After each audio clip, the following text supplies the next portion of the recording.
Shivaarti Bajaj joins us from the National Capital Region. She is co-founder of a law firm that goes by the name of RST Bajaj Global. She's the managing partner of the firm. She joins us on Legally Speaking for the first time, looking for some interesting insights from you as well, Shivaarti. I'll take this to Shivaarti Bajaj. You co-founded a law firm. You run a law firm in the National Capital Region of Delhi.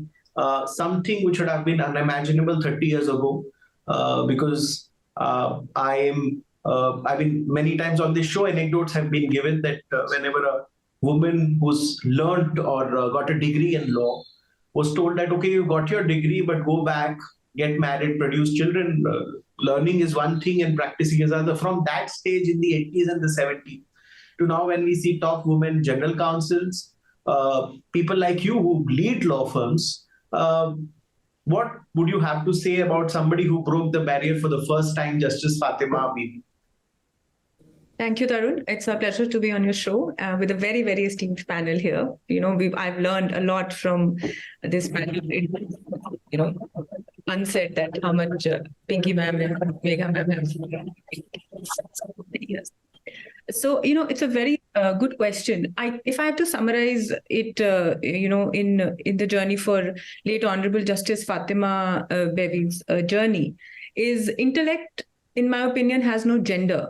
And I think that is what has come in the forefront, if we can see. She was undoubtedly the most remarkable chapters of women empowerment in the Indian judiciary. And, for that, when we say, for a woman of her caliber to obtain the firsts of not only being a woman judge of Supreme Court of a nation in Asia, not only India though, in Asia, and a woman to obtain a gold medal from the Bar Council in 1950s.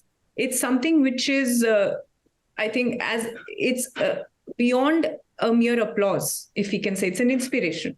So, coming back to your specific question about running a law firm and practicing law, it's very popularly said that studying law is one thing and practicing law is another dragon within itself.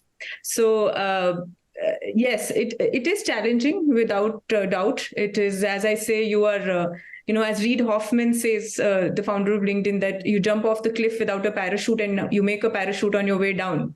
So this is, I think, what a journey of practicing law summarizes. Everyone's had, everyone on this panel here has had their struggles. And it can be of different shades of gray, but it's been there.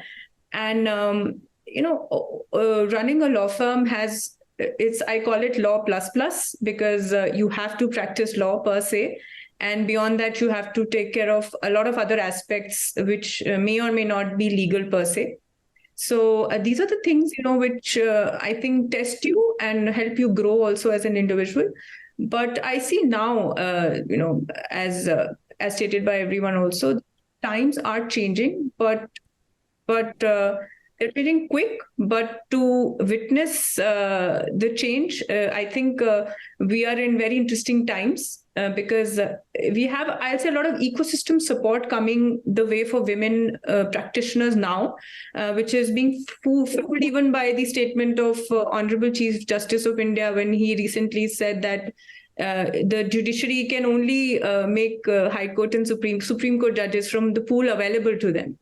And it needs to be an effect from bottom to up in terms of it trickling up from the district courts, which is now seeing an increase of 70 to 80% women judges being inducted in the judiciary. And I'll go to Shivaarti Bajaj. Before telling me your experience since you joined, also could you throw light on this aspect? In the 70s, we had a prime minister who was a lady. Then we had many successful chief ministers who are women. So prime minister was Indira Gandhi, there was Jayalalitha. Of course, we had Vijayaraje Scindia. She was, of course, one of the founders of the Jan Sangh, also got elected many times. So women have been leading even in those times. They were accepted also. The numbers may be less, but they have held pole positions right at the top. It's just that the judiciary took time because they were non-accepting. Now they are. But because the judiciary is also so personality driven that with every collegium change, the attitude towards women being accepted may also change, because each collegium member comes with his own set of thoughts, and that influences decision making. So sporadically there may be encouragement, sporadically there may be periods where there is a lull. Uh, what has changed since you have joined the profession? Because you run a law firm, so in a sense that you have to do all the front facing with the client, uh, and it's not like a firm that you become a part of. So, what are the challenges there for you as a woman? And you worked earlier for a law firm. How has been this journey? Sure, Tarun. Tarun, I'll first take the contemporary part of your question. In the recent times, you're absolutely right. The judiciary, the judges, everyone is more welcoming. But it is a very recent phenomena. If we can literally put it in a single digit of maybe 4 to 6 years, is when we're seeing the change. And a lot of it has trickled down from, instances like our Honorable Prime Minister, PM Modi, giving statements from the Red Fort, like, women in the women lawyers per se should be encouraged. So things like that have a very huge trickle down effect. And yes, the whole judiciary, judges, everybody is becoming very encouraging of women in the profession of law when they're in court. Personally experience that also. So that is, but again, a very single digit number, if you can put it to, right? But if we go back in the times when you say, we've in those times, not only leaders, if I first break it down to legal and other forms of leadership, we have here in the panel itself, we have leaders like Pinky ma'am, who've just moved on, who've just moved day to day and minute to minute. I mean, I do not think a person like her would have really thought that I'm a woman or a man. Point is, leaders have a very inherent quality of going on. They move, they act. So, and also it comes, a lot of it comes from within. Now, but major difference that if you ask me from leaders who've, women who've held prime positions in the past to now, is I think the ecosystem compromise that they'd had to make earlier versus now. If somebody, most of the leaders, if you go, would maybe have to compromise on their personal life in terms of time or companionship or in some form or the other. Whereas nowadays, when I say nowadays, I'm again literally talking about 3 to 5 years.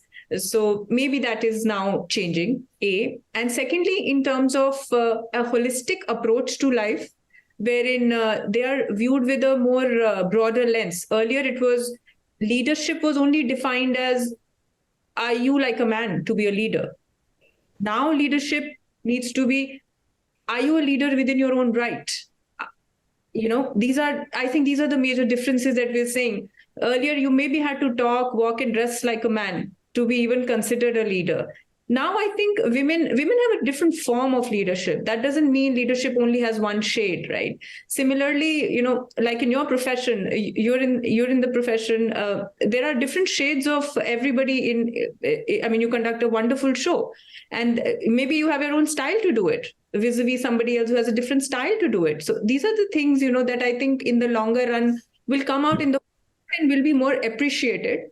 Yes, and especially with the coming of the Women Reservation Bill, as we know, the act, which has been passed. Again, it is the basic crux of the act currently is again to put women in. The government is being very having a very big foresight on that to put women, as you said, in the position of decision making. So I think that these are the little steps that we are taking, which maybe in the next decade or two will show its true form and shape.